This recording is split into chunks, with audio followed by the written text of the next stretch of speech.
你知道吗？早在2021年上半年，陆军在你我熟睡的半夜，持续出现在各地街头，默默进行战备侦巡任务实装训练，要让官兵紧绷神经，强化临战应处能力。演练至今仍未停歇。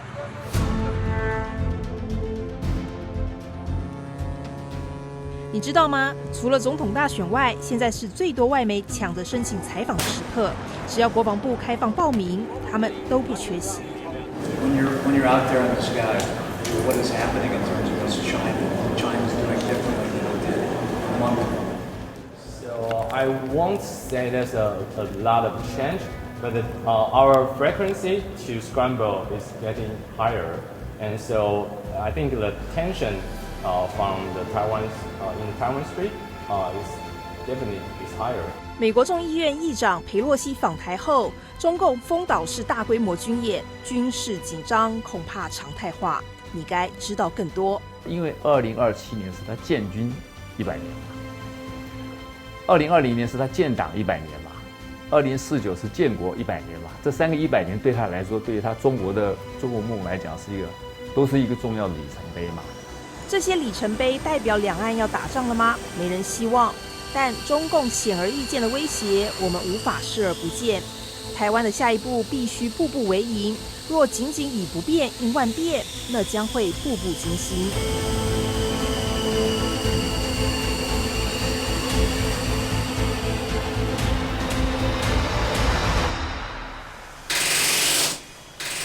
台中沙鹿的汉翔航空工业正如火如荼地进行 F-16结构改装。汉翔今天面对了2个 F-16的任务，同时在进行。我们要把空军现有的100多架的 F-16，把它升级成新版的 F-16，这是第一个工作。第二个工作，我们要为未来空军这么庞大的 F-16机队建立一个协助空军的维修中心，应该要在明年要完成这个工作。所以我们是一口气都不得喘的。汉翔成立 F-16维修中心，筹组航太国家队。身为前国防部空军副参谋总长，也是汉翔董事长的胡开宏，展开今年航太产业最大的人力招募案。这个招募案，他自己当 HR， 热线你和我。我这样讲，我是找比较关键的 key man。我这边有负责专门打电话的，然后我这边还有一个类似于咨询小组。这些咨询小组是上校退下来干过修大队长，请他们来打电话，我是打电话给他们，务必一个一个打，因为我没带过他们。原本汉翔线上人力仅有600人，短短1年的时间，人数直线飙升破1000人，还都是即战力。其中台湾最缺的机工长，汉翔原本只有20人，现在是120人。人员到位后，技师每天轮3班接力，机棚内24小时灯火通明，全年只有春节休3天，只为赶在2023年底完成购改。就是把旧的 F-16 Block 20升级成 Block 70啊，这本来就这个洛马公司也没有做啊。我们 F-16的性能升级我们是从骨子里脱胎换骨的大升级。旧飞机进到我们公司，那个真的是拆到就是拆光了几乎就是拆光了。除了现有的139架 F-16要升级外，加上向美国采购的66架全新 F-16V 型战机，台湾将成为美国之外全球最多 F-16V 的使用国。借着这批大单，汉翔也趁势和洛马签署合作备忘录，在台设立维修中心，解除军售一直以来的高单价、高交期、高失效率的3高问题。对于现在中共的军事威胁军演部分，我们无法及时提高空军的妥善率。透过这些 F-16后勤维修中心，我们希望达到维修在地化。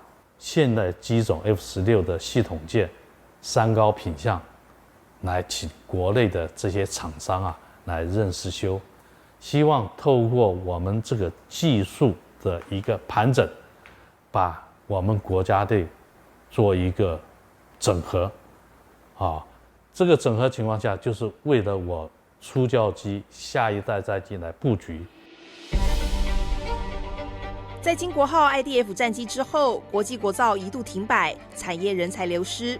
然而，2016年在国防自主政策主导下，推动永鹰高教机的国际国造，除了慢慢找回流失人才，还培育出新世代航太技术人才。你希望能够，国家就一切这个靠自己的话，那你就记得下一次你飞机就自己造嘛。自己造比较慢，不一定便宜啊，但是自己做。从此以后的服役的30年间，你就靠自己就好了，啊，你就不需要去靠外国人了，这就叫做国防自主。外国人会不会真的帮助台湾，一直是个谜，因为今日的朋友，明天也可能会冷眼旁观。不过，外国人还是有不断提醒台湾要注意。前印太司令部叫做Phil Davidson 吧，就是戴维森，他在国会作证这个中国对台湾威胁的问题。他说，2027年他就会完备全面武力统一的，这个就具备是全面武力的统一。2015年，习近平推动开放后最大规模的解放军组织改革，改革需花10年时间进行磨合训练。而2027年，中共建军100年，正好是个时机点。Analysis of PLA modernization, and when our analysts believe they might have the capability to, as we say, operationalize a Taiwan contingency. In other words, when they might have the capability to have a level of confidence that they think they can succeed in an invasion and occupation of Taiwan. So there are certain capabilities that are still in development, but getting close to being online, so to speak.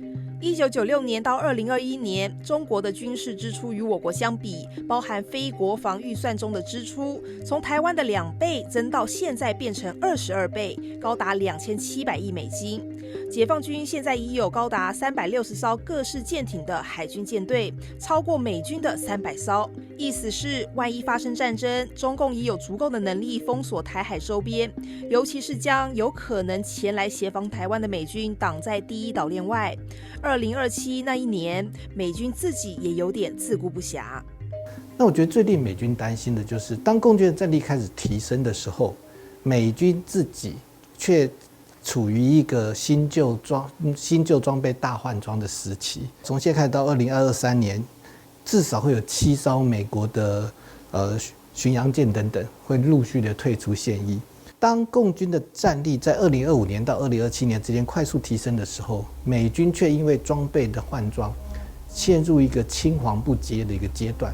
他在这段时间对共军缺乏足够的嚇阻能力。中共有意图，也有犯台能力，然而目前没有人能准确说出时间点，是否终须一战，人人都只能是半仙。台湾还是必须看清现实。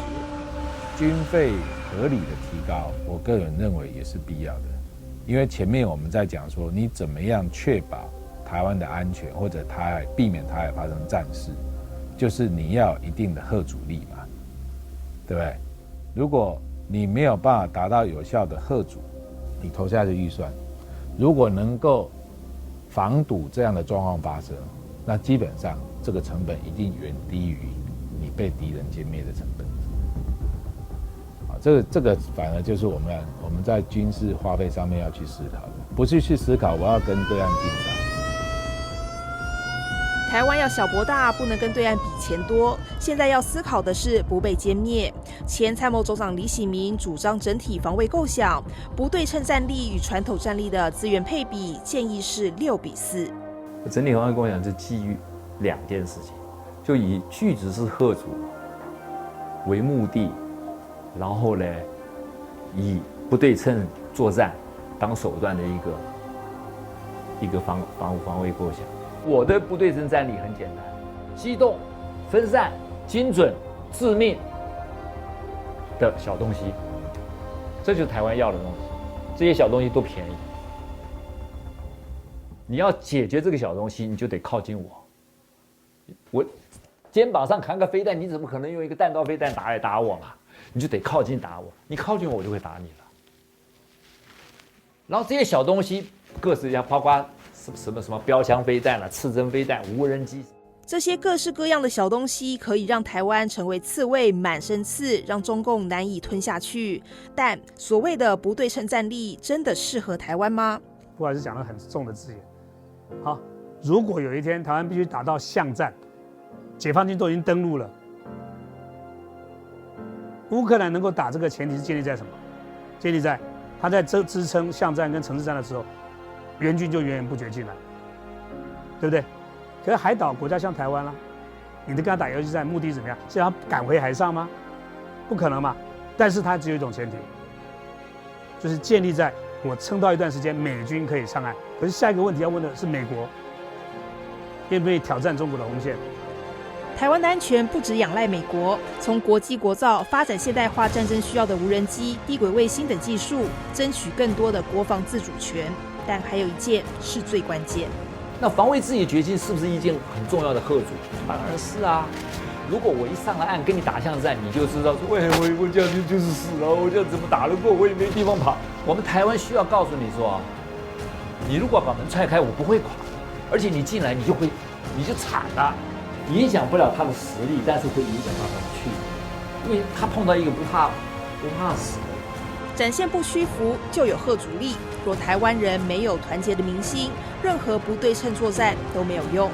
世界上没有廉价的和平，在关键时刻，台湾正是时候重新检视国家安全与战略架构，堆叠国防筹码，当个刺猬，在灰色不明的天空中搏出一片天。